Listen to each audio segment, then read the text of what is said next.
আসসালামু আলাইকুম বন্ধুরা, আপনারা সবাই কেমন আছেন? আশা করি আপনারা সবাই আল্লাহর অশেষ রহমতে ভালো আছেন। বন্ধুরা দেখেন আমি আজকে কি বানিয়েছিলাম। অনেক দিন পর চুলায় আজকে কেক বানিয়েছিলাম। আমার বাচ্চাদের আবদারের কারণে আজকে কেক বানাতে হলো। ভাবলাম যে কিভাবে করে আমি কেকটা বানাই সেটা আজকে আমার আপুদের সাথে একটু শেয়ার করি। আর দেখতে পাচ্ছেন বন্ধুরা, কেকটা আমি হাতে নিয়ে দেখাচ্ছি। দেখেন কতটা স্পঞ্জি হয়েছে আর কতটা সফট হয়েছে। তো চলেন দেখি বন্ধুরা আমি চুলায় কিভাবে কেকটা বানালাম সেই ভিডিওটা আজকে আপনাদের সাথে একটু শেয়ার করি। আর আপনাদের কাছে রিকোয়েস্ট থাকবে, রেসিপিটি ভালো লাগলে অবশ্যই চ্যানেলটি সাবস্ক্রাইব করে আমার পাশে থাকবেন। আর আমার রান্নাগুলোর প্রতিদিন দেখতে চাইলে সাথে থাকা বেল বাটনটি অন করে রাখবেন, তাহলেই হবে। আমি ভিডিও দেওয়ার সাথে সাথে আপনারা নোটিফিকেশন পেয়ে যাবেন। আর আপনারা যারা এই ভিডিওটা ফেসবুক থেকে দেখবেন, প্লিজ লাইক অ্যান্ড ফলো দিয়ে আমার পাশে থাকবেন।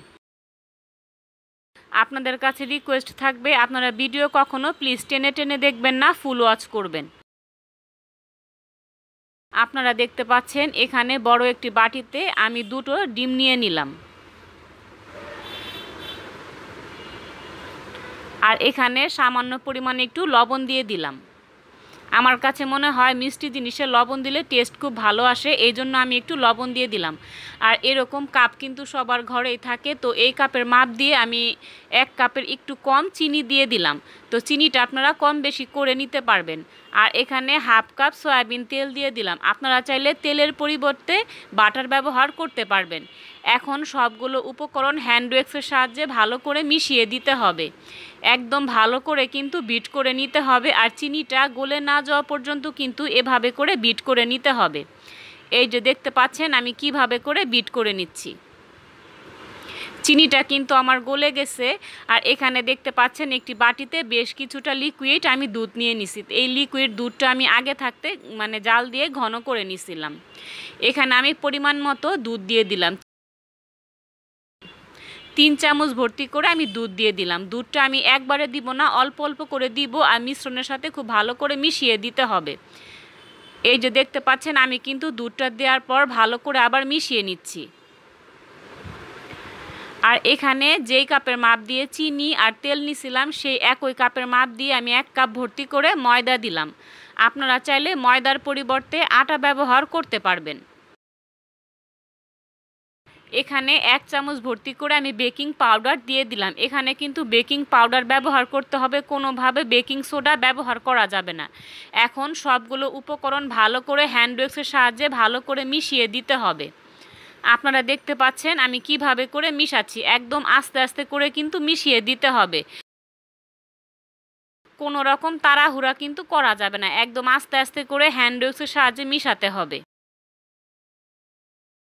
আমি কিন্তু খুব ভালো করে মিশিয়ে নিচ্ছি। আর আমি যে লিকুইড দুধগুলো নিয়েছিলাম সেই লিকুইড দুধ থেকে কিন্তু আবারও 2 চামচ পরিমাণ ভর্তি করে আমি দিয়ে দিলাম।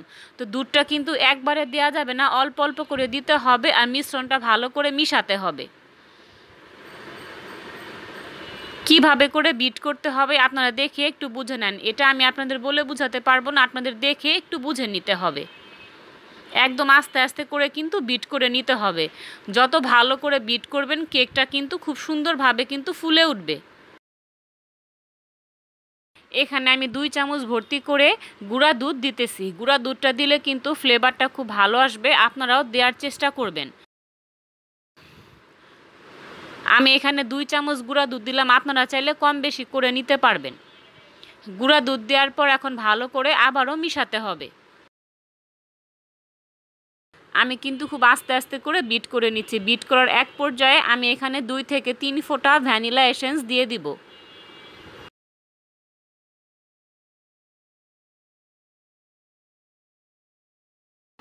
আপনারা যদি কোনো ফ্লেভার পছন্দ না করেন তাহলে ফ্লেভারটা স্কিপ করতে পারেন। ফ্লেভারটা দিলে কি হবে, ডিমের কোনো গন্ধ থাকবে না। এখন ভালো করে আবারও বিট করে নিতে হবে। আপনারা দেখে একটু বুঝে নেন আমি কিভাবে করে বিট করতেছি। আর আপনারা যারা কেক বানাতে পারেন না বা কেকটা বানাতে গেলে ফুলে না, তারা আমার রেসিপিটি ফলো করে একবার হলেও বানিয়ে দেখতে পারেন, অনেক ভালো লাগবে। আর অবশ্যই এইভাবে করে কেকটা বানালে কেকটা কিন্তু 100% ভাবে কিন্তু ফুলে উঠবে। আপনারা একবার হলেও এই রেসিপিটি ফলো করে বাসায় বানিয়ে দেখতে পারেন। আর এখানে দেখতে পাচ্ছেন সেই দুধ থেকে আরও কিছুটা দুধ আমি দিয়ে দিলাম। এখন দুধটা দেওয়ার পর ভালো করে আবারও মিশিয়ে দিতে হবে। আমি কিন্তু অনেকক্ষণ যাবৎ কেকের মিশ্রণটা বিট করে নিছি, প্রায় 1 থেকে 1.5 ঘন্টা যাবৎ বিট করতে হবে।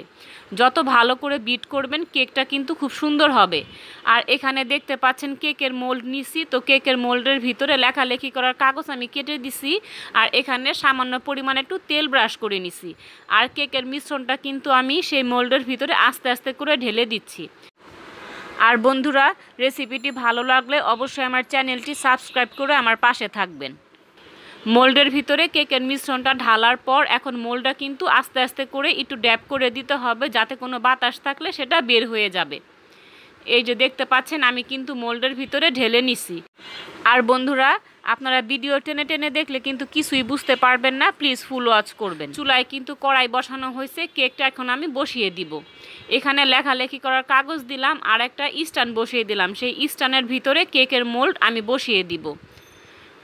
কেকের মোল্ড বসানোর পর এটা আমি ঢাকনা দিয়ে ঢেকে দিব, আর 30 থেকে 40 মিনিট এটা আমি রান্না করে নিব। তো আমি কিন্তু আজকে কেকটা চুলায় রান্না করতেছি, আপনারা চাইলে ওভেনে বেক করে নিতে পারবেন। 30 থেকে 40 মিনিট পর আমি আপনাদের দেখাচ্ছি কেমন হলো। 30 থেকে 40 মিনিট পর কিন্তু আমি ফিরে আসলাম। দেখেন কেকটা কিন্তু আমার কত সুন্দরভাবে হয়ে গেছে। একটা কাঠি দিয়ে চেক করে নিতে হবে যে কেকটা হয়েছে কিনা। একটা কাঠি নিয়ে এইভাবে কেকের ভিতরে দিয়ে দিবেন। যদি কাঠিটা পরিষ্কার আসে তাহলে বুঝে নিতে হবে কেকটা হয়ে গেছে। তো আমার কাঠিটা কিন্তু খুব সুন্দরভাবে পরিষ্কারভাবে বের হয়েছে, তাই বোঝা গেছে যে কেকটা আমার হয়ে গেছে। এখন কেকটা আমি মোল্ড থেকে আপনাদের বের করে দেখাচ্ছি। দেখেন কত সুন্দরভাবে কেকটা আমার রান্না কিন্তু হয়ে গেছে। আস্তে আস্তে করে কাগজটা কিন্তু সরিয়ে নিতে হবে। আমার কেকটা কিন্তু কোথাও কোনো জায়গায় কিন্তু পুড়ে যায় নাই, আপনারা দেখে একটু বুঝতে পারতেছেন। আর ভালো করে দেখেন কেকটা কত সুন্দরভাবে রান্না হয়ে গেছে। আপনাদের একটু ঘুরিয়ে ঘুরিয়ে আমি দেখাচ্ছি, দেখেন কত সুন্দরভাবে কিন্তু হয়ে গেছে। তো কেকটা অনেক গরম, একটু ঠান্ডা হলে আমি আপনাদের একটু কেটে দেখাচ্ছি কেমন হলো। আপনাদের কাছে রিকোয়েস্ট থাকবে আপনারা একবার হলো এইভাবে কেকটা বানিয়ে দেখতে পারেন। এখানে একটি চাকু নিছি, তো আমি আমার পছন্দ মতো ভাবে কেটে নিব। আমি কিন্তু আমার পছন্দ মতো শেপ দিয়ে কেটে নিতেছি, আপনারা চাইলে আপনাদের পছন্দ মতো ভাবে কেটে নিতে পারবেন। তো বন্ধুরা, আপনারা একবার হলেও আমার এই রেসিপিটি ফলো করে বাসায় বানিয়ে দেখতে পারেন, ইনশাল্লাহ নিরাশ হবেন না, খুব ভালো লাগবে। আর ছোট থেকে বড় সবাই খুব পছন্দ করবে এই কেকটা। তো বন্ধুরা, আমার আজকের রেসিপিটা আপনাদের কাছে কেমন লাগলো আপনারা প্লিজ একটু কমেন্ট বক্সে কমেন্ট করে জানাবেন। আপনারা সবাই সুস্থ থাকবেন, ভালো থাকবেন। আসসালামু আলাইকুম।